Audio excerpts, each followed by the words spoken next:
Hello दोस्तों, आज मैं आपके लिए एक ऐसी कहानी लेके आया हूँ जिसे सुनकर आप रो देंगे। इस कहानी में सास के रोज रोज के ताने और ड्रामे से बहू और इकलौते बेटे की जान चली गई। कहानी को पूरा जरूर सुनना दोस्तों। बहू, ओ बहू, कहाँ मर गई? रेखा ने आवाज़ लगाई। वो अभी सारा काम निपटाने के बाद नहाने के लिए गई थी और सास की हर 2 मिनट में ऐसी आवाज़ सुनने की उसकी आदत पड़ चुकी थी। जरा सी नज़रों के सामने से हटी कि सास चिल्लाना शुरू कर देती। इस बार आवाज़ कुछ ज़्यादा तेज़ थी। कोई अनहोनी ना हो गई हो। उसने जैसे तैसे अपने ऊपर 2 मग पानी डाला और कपड़े पहनकर बाथरूम से दौड़ते हुए सास के कमरे में पहुंची। अरे तुझसे एक काम भी ठीक से नहीं होता? रेखा देवी फिर चिल्लाई। क्या हुआ माँ जी? उसने डरते डरते पूछा।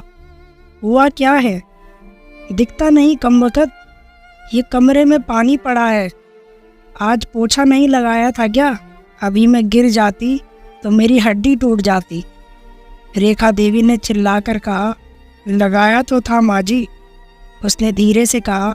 तो ये कहाँ से आ गया? हे भगवान, मेरी तो किस्मत ही फूटी है जो ऐसी लड़की पर मेरा बेटा फिदा हो गया। न जाने कहाँ कहाँ से बड़े बड़े घरों से उसके लिए रिश्ते आ रहे थे। अच्छा अब चल जल्दी से इसे साफ कर दे, सास ने चिल्लाते हुए कहा। उसको पता था कि नहाने जाने से पहले ही उसने पूरा घर साफ किया और ये पानी जानबूझकर उसकी सास ने ही उसे तंग करने और ताने सुनाने के लिए गिराया है। फिर भी उसने बिना कुछ बोले गिरे पानी को साफ कर दिया और अपने कमरे में आकर थोड़ा आराम करने बैठ गई और सोचने लगी सास अब कौन से काम के लिए बुलाने वाली होगी। उसके लिए ये कोई आज की बात नहीं थी। जब से वो शादी करके इस घर में आई थी, उसके पति के ऑफिस जाते ही ये रोज का था। आज किसी बात पर, कल किसी बात पर। अब उसकी सास को एक बहाना चाहिए था। अगर नहीं मिलता था तो बहाने बनाने में वो माहिर थी। इस रोज रोज की किचकिच से अक्सर वो तंग आ जाती थी, पर कुछ पति के प्यार, कुछ सास की उम्र और कुछ घर की नई बहू होने की वजह से सब बर्दाश्त कर रही थी। उसे खुद ही समझ नहीं आ रहा था कि उसके खुद के वजूद में इतना बदलाव कब और कैसे आया। उसको यह भी याद नहीं कि कब उसके अपने घर में उसकी माँ या पिता ने कभी उससे ऐसे सुर में बात की। अपने कॉलेज और स्कूल के समय तो वो बिंदास लड़कियों में से एक थी। पूरे स्कूल या कॉलेज में कहीं भी किसी के साथ कोई गलत बात होती थी तो वो लड़ने के लिए सबसे आगे खड़ी मिलती थी। किसी के भी हक के लिए वो पूरे सिस्टम से लड़ जाती थी। पर आज अपने ही खिलाफ हो रहे अन्याय को चुपचाप सह रही थी। शाम को पति के आने पर बहुत सारी बातें कहने का मन होता था। 1-2 बार कही भी थी, पर एक तो थके होने से वो इस पर ज़्यादा ध्यान नहीं देते थे। और फिर अपनी माँ के खिलाफ वो एक शब्द भी नहीं सुन सकते। उनकी माँ भी अपने बेटे के सामने उससे बड़े दिखावे के साथ बात करती थी, पर जैसे ही बेटा घर से बाहर निकलता था उनके तेवर बदल जाते थे, जो उसे समझ में ही नहीं आता था कि एक इंसान 2 तरह के व्यवहार कैसे कर सकता है। रेखा देवी को सबसे ज़्यादा तकलीफ़ तो उसकी शादी में मिले दहेज से थी, जबकि उसके माता पिता ने अपनी हैसियत से बढ़कर उसकी शादी में खर्चा किया। लेकिन दहेज में या दूसरे से कुछ भी मुफ्त में मिलने की उम्मीदों और अभिलाषाओं का कोई अंत नहीं होता। हर चीज़ कम लगती है और उसके आने पर सबसे पहले उन्होंने मेड की छुट्टी कर दी और घर में उसके कदम रखते ही हाथों की मेहंदी का रंग छूटने के पहले ही बाकी कामों के अलावा मेड के सारे काम भी उसके ऊपर आ गए। और रेखा देवी ने कभी भी उसे एक नौकरानी से ज़्यादा नहीं समझा। कुछ ऐसे ही ज़िंदगी कट रही थी उसकी। रोज़ कोई नया बखेड़ा खड़ा होता था और वो रोज़ शांति से उन्हें संभालने की कोशिश करते हुए सोचती थी कि जल्दी ही उसे अपने पति और सास के साथ बैठकर शांति से इसका हल निकालना पड़ेगा। पर बस रोज़ की ऐसी दिन में सबके साथ बैठकर बात करने का समय नहीं मिल पा रहा था। एक दिन वो रोज की तरह सुबह झाड़ू लगा रही थी, जब रेखा देवी अपने बिस्तर के किनारे बैठी स्वेटर बुन रही थी।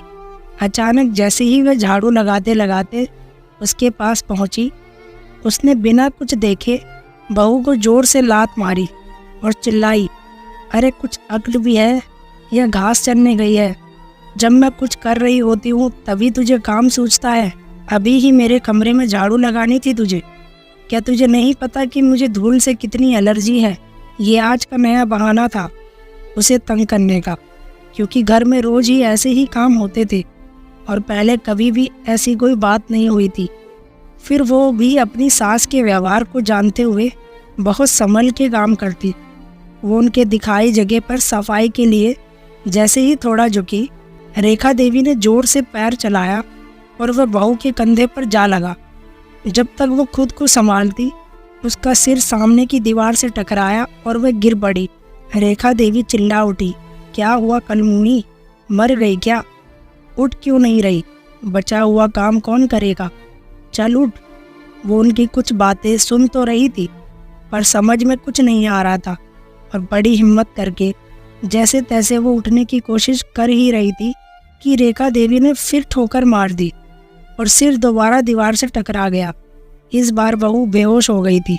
सास बड़बड़ाते हुए उसे कोसती रही। जब नहीं उठी तो रेखा देवी के हाथ पांव फूलने लगे और तुरंत अपने बेटे को घर आने के लिए फ़ोन किया। पति उसे तुरंत हॉस्पिटल ले गया तो रेखा देवी भी साथ साथ आई और एडमिट कराने के समय भी बड़बड़ाए जा रही थी। सब पता है मुझे इसके नाटक, जिसे घर में कोई काम न करना पड़े और हम सब इसकी सेवा करें। यूँ तो उसका बेटा काफ़ी दिनों से घर में जो चल रहा था सब देख और समझ रहा था, पर आज माँ के ऐसे बर्ताव को देखकर कुछ ज़्यादा ही परेशान हो गया।